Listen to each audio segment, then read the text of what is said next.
a lot of questions about how to record a time lapse of putting a jigsaw puzzle together.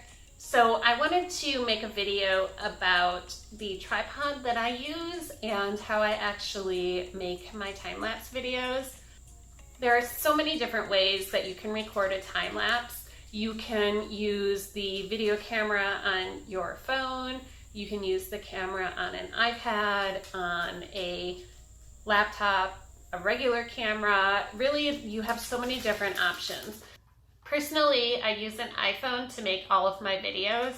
I just found it's pretty easy to use and the videos come out pretty nice. I do need to work on my lighting, but that's a challenge for another day. So in order to get that nice overhead view for the time-lapse videos, I actually made myself a tripod out of PVC pipe. When I first started recording time-lapse videos, I used this inexpensive tripod that I got off of Amazon, and it worked. I was able to record, but I wasn't getting the angle that I wanted. So what I did was I created a tripod out of PVC pipe. I've done this in two different versions. My first version ended up being a little bit small for what I wanted to do.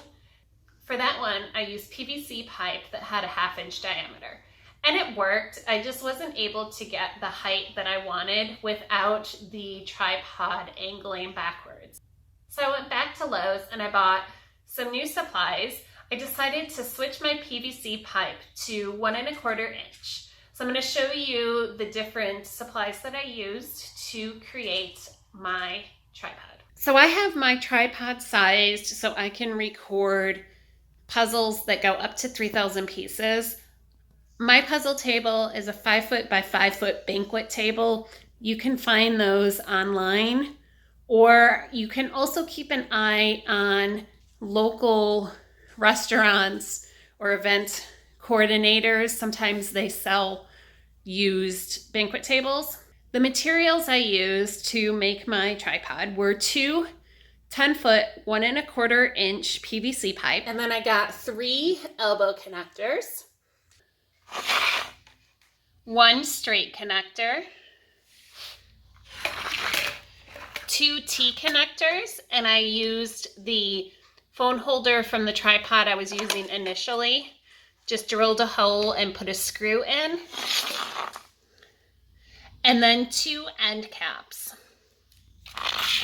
I also chose to get PVC cement for this section. So I put the cement here and then on both of the corners because I wanted to give this section more stability.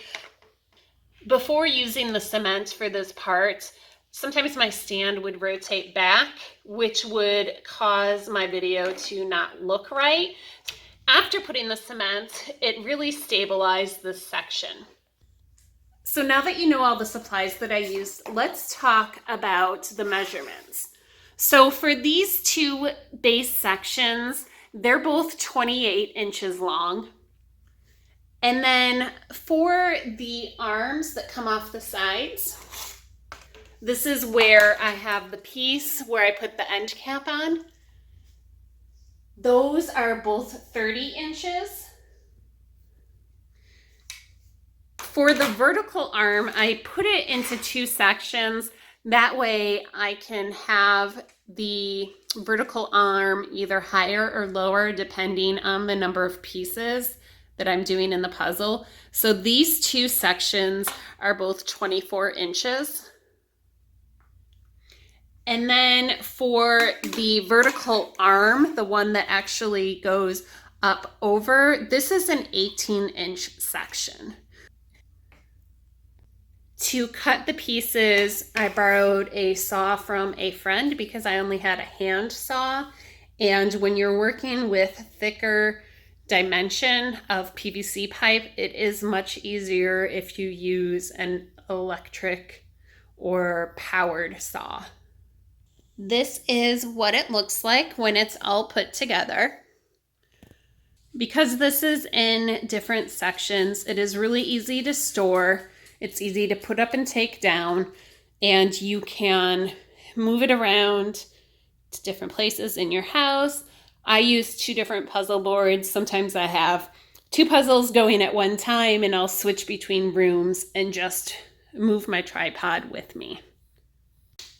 So that's it. It's a really easy, inexpensive way to create a tripod that gets you that really nice overhead angle. There's so many different options for how you place your camera to record your time lapse.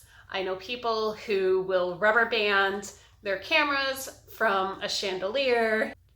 They will clip it onto a curtain rod. They'll balance a tripod on a chair to try and get that nice overhead angle. Even just standing up an iPad works as well. It just totally depends on what angle you want for your time lapse and the amount of space that you have in your home. I'll put a list of all the materials I used in the comments. My goal with this tripod was to make it really cost effective and really easy to get that nice overhead angle. So not including the phone holder, because I had that from the previous tripod, I spent about $12 on all the materials that I used to make my PVC pipe tripods. So it's a really cost-effective way to get that really nice overhead angle.